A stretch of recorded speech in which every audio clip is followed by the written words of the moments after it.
Do you know who's next? Carey-Brown. Casey blogs at Life with Roozle, and all she really wants is a world where her daughter grows up knowing that differences are celebrated, questions are encouraged, and life rules. Casey is reading I Was Saved at Jesus Camp. When I was 13, I got saved at Jesus Camp. I'd gone to the camp because my best friend Rachel told me there were cute boys there. When I got there, I never found the cute boys. In fact, the complications of boys and friends and being 13 are what put me in the perfect position to be discovered by Jackie, the short, curly-haired counselor, ready to show me the emptiness of my life and lead me to Jesus. And Jackie was kind of cute. My parents picked me up on Saturday, and I had read my Bible the whole way home, the Bible that my dad had found for me on the shelf when we read it was a requirement for the camp. It said, "To Ray, on your birthday, from your father." It had never been opened, except to write that little note on a December day in 1986. Now it was highlighted, underlined, and Post-it notes stuck out the side. When I decide to do something, I do it, especially when that something is getting saved. I came home from that camp and spent the next 5 years living my life for Jesus. I learned how to play the guitar. I read the Bible cover to cover a few times each year. I preferred books that had been translated from German. After high school, I joined an evangelical missionary program. I packed my guitar, Bible, and a backpack and left Boston for Nashville. As a missionary, I went to India, Thailand, and Malaysia. We visited orphanages, schools, hospitals, and slums. We told anyone who would listen about Jesus, gave them Bibles, and set them up with churches there. I smuggled Bibles through customs. I encouraged people to leave their families for Christianity, and they did. Eventually, my missionary work was over, and it was time for college. After a short stint at Bible college in the Northeast, I ended up back in Nashville, studying theology.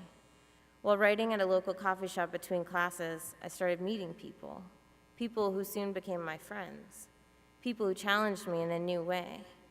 One of my closest friends was a Pakistani Muslim. He smoked. He was a Democrat and a writer. His name was Masood. Suddenly, I found myself questioning, wondering, and there was one question that was becoming harder to answer, one that I was being asked more frequently, one that I had heard before but never really answered with more than just a simple no, because that was my truth. Was I gay? No, I wasn't. Was I starting to fall apart? Yeah, a little bit.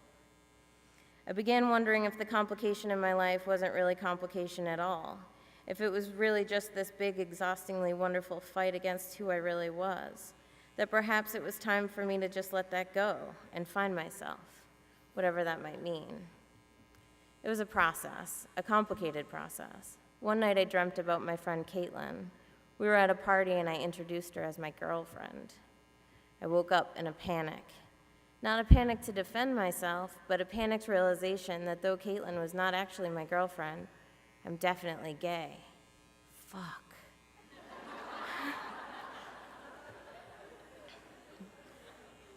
Now what? If I accepted who I am, I had to deny who I'd become. There was no way to be gay and born again. It didn't work. It couldn't work. I needed too much of a defense. What would I do? Convince the entire evangelical church that they were wrong? I mean, they are.